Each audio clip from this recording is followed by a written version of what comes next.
Hi friends, welcome to Murugamma சமையல்.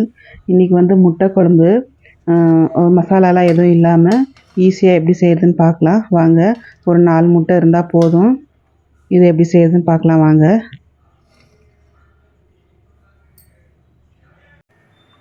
இப்போ ஒரு கடாய் வச்சுன்னு ஒரு 4 டீஸ்பூன் எண்ணெய் ஊற்றிக்கலாம்.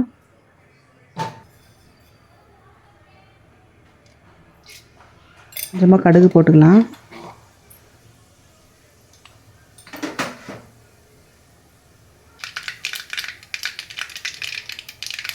ரெண்டு பச்சை மிளகாய் போட்டுக்கலாம்.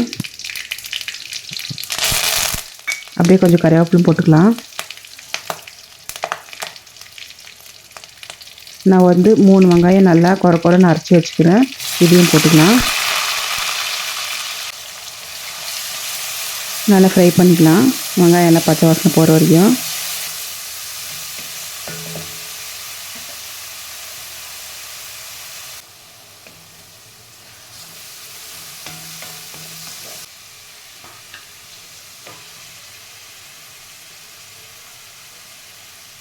இது வந்து வீட்டு சாம்பார் தூள் 1 ஸ்பூன் போட்டுக்கலாம். மஞ்சள் கொஞ்சமாக போட்டுக்கலாம். வெறும் மிளகாத்தூள் போட்டுக்கலாம். தனியாத்தூள் 1 ஸ்பூன் போட்டுக்கலாம். எல்லாம் சேர்த்து மிக்ஸ் பண்ணிக்கலாம்.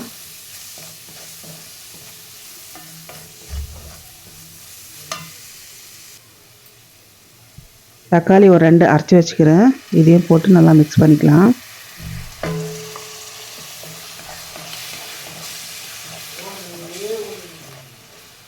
நல்லா பச்சை வாசனை போகிற வரைக்கும் நல்லா வதக்கலாம்.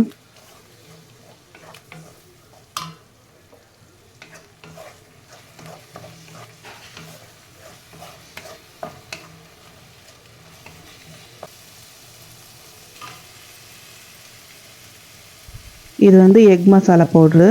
இது ஒரு 2 ஸ்பூன் போட்டுக்கலாம். இது இல்லைன்னா கரம் மசாலா போட்டுக்கலாம்.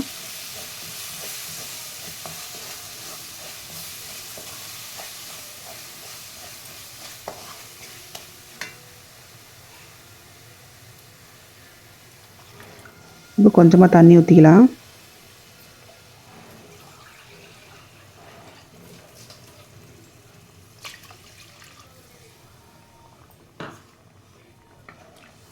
நல்லா மிக்ஸ் பண்ணி விடலாம்.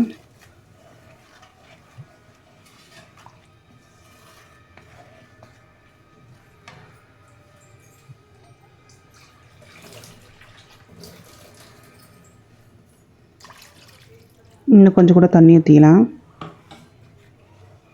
இப்போ இந்த கிரேவி வந்து நல்லா ஒரு 10 நிமிஷத்துக்கு நல்லா கொதிக்கட்டும்.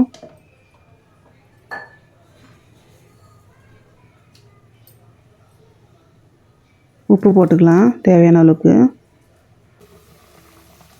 இப்போ நல்லா ஒரு 10 நிமிஷம் கொதிச்சுது கிரேவி. இந்த ஸ்டேஜில் வந்து நம்ம முட்டை போட்டுக்கலாம். 4 முட்டை வேக வச்சு வச்சுருக்கிறேன். அதை போட்டுக்கலாம். இதில்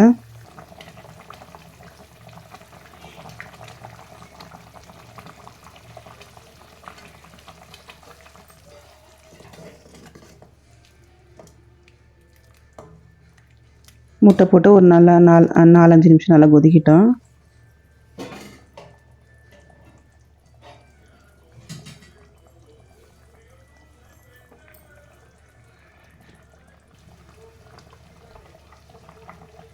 நான் வந்து ஒரே ஒரு முட்டையை நல்லா மிக்ஸ் பண்ணி வச்சுக்கிறேன். இதில் ஊற்றி நல்லா மிக்ஸ் பண்ணிக்கலாம். நல்லாயிருக்கும் குழம்பு.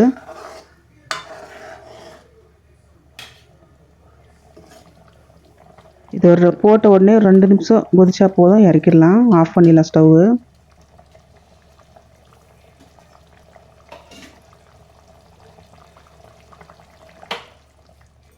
போதும், ஆஃப் பண்ணிடலாம். ரெடி ஆயிடுச்சு. இது சாதம், சப்பாத்தி, தோசை இது கூடலாம் வச்சு சாப்பிட ரொம்ப நல்லாயிருக்கும். ட்ரை பண்ணி பாருங்கள். அப்படியே சேனலை சப்ஸ்கிரைப் பண்ணுங்கள், லைக் பண்ணுங்கள், ஷேர் பண்ணுங்கள், கமெண்ட் பண்ணுங்கள். இப்படி தூவி விட்டுறலாம் மேலே.